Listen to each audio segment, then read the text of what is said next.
네, 안녕하세요. 이승훈 소장입니다. 자, 오늘 12월 9일인데요. 부동산 기사가 여러 개 났는데 기사 한번 살펴보도록 하겠습니다. 오늘 날짜가 이제 12월 9일이고 첫 번째 기사 보니까 상한제 한 달, 집값 더 뛰고 청약 더 과열. 제가 이제 현장에 있다 보니까 현장의 분위기를 좀 말씀을 드리면 난리도 아닙니다. 네, 집이 떠 뛰어도 너무 뜁니다. 집값이. 어디 상한제 이후에 더 뛰는 것 같은데 뭐 그런 관련된 기사 같은 한 볼게요. 자, 상한제를 타깃으로 한 강남 상구의 상승폭이 확대됐다. 그래서 과천 등 수도권의 풍선 효과. 우리가 풍선 효과라는 건 이제 뭐 쉬운 용어니까 잘 아시죠? 규제가 있는 지역을 규제가 있는 지역 말고 거기에 접경된 지역들로 이제 돈이 몰리는 현상 같은 걸 얘기하는 건데 이런 풍선 효과는 어느 정도 예상은 했을지도 몰라요. 그런데 문제는 뭐냐면 탁 찍어서 타깃, 핀셋 규제라고 하죠. 핀셋 규제라고 한 강남 3구 적도 상승폭이 엄청나게 확대됐다라는 겁니다. 그래서 지금 청약 가점이 너무 높아졌기 때문에 3049종 청포적, 청약 포기족이 막 생겨나고 있습니다. 그런 내용인데, 자, 누구를 위한 정책인지 모르겠습니다. 이런 말이 나올 만하죠. 자, 분양가 상한제 선정 지역 한 달이 지났는데 가격이 엄청나게 오르고 있다. 일단 과천 등의 수도권 풍선 효과가 생기고 있고 서울의 아파트 매매 가격은 근 6개월 이상 23주 연속 상승, KB 통계로는 24주째 상승하고 있는 모습입니다. 그리고 오름폭이 좀 더 커지고 있는 거고요.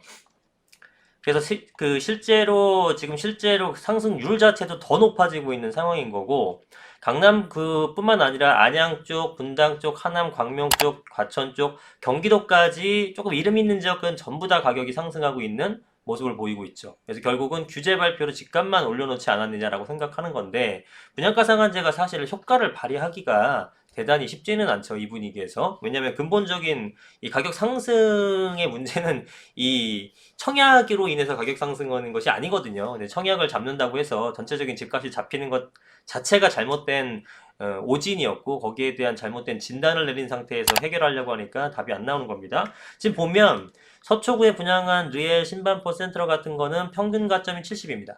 그러니까 강남 3구 정도는 70점이 돼야 되고 그 외에도 강북권에 있는 것들도 60점이 돼야 됩니다. 그러니까 서울은 최소 60점 이상이 돼야 되는데 자, 3, 40대가 중심을 청약포에 속출한다. 왜냐? 가점 60점이 되려면 아이가 둘 있고요.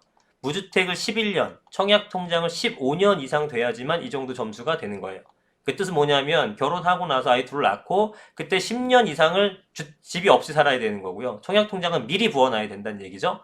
자, 그러면은 만약에 지금부터 이 정도 기간에 대해서 60점을 채웠다라고 하면 지금 금액도 지금 가격이 엄청나게 비싼데 10년 동안의 가격 상승분을 감안하게 되면은 뭐 당첨이 돼도 문제죠. 당첨이 돼도 이게 우리가 감당할 수 없는 집값이기 때문에 사실 그래서 이 제가 계속 강조 드리는 게 청약 통장은 그냥 버려도 된다는 얘기 드리는 거예요. 실제로는 뭐 저도 갖고는 있습니다만 사용을 할 생각을 갖고 있는 건 아니고 그냥 뭐 형식상 갖고 있는 건데 전문가들은 사실은 청약 통장을 이용해서 안 하죠.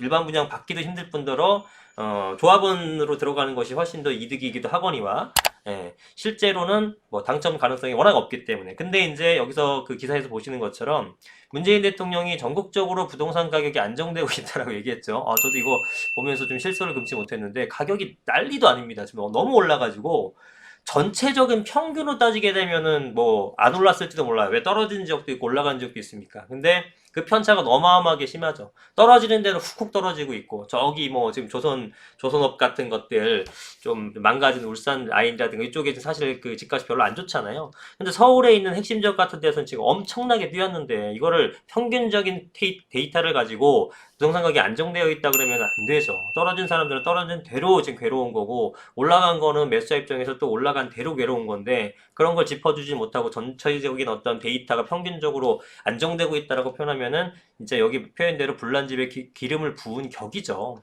그래서 지금 청약통장을 해지한 30대 후반 A씨는 정부가 청약시장은 무주택 실수요자에게 돌아갔다고 하는데 현금 부자라는 단어를 빠뜨린 것 같다. 이 말이죠. 지금 청약이 당첨되기도 어렵지만 당첨된다고 하더라도 지금 현금이 엄청난 부자 아니고서는 못합니다. 받을 수가 없습니다. 예.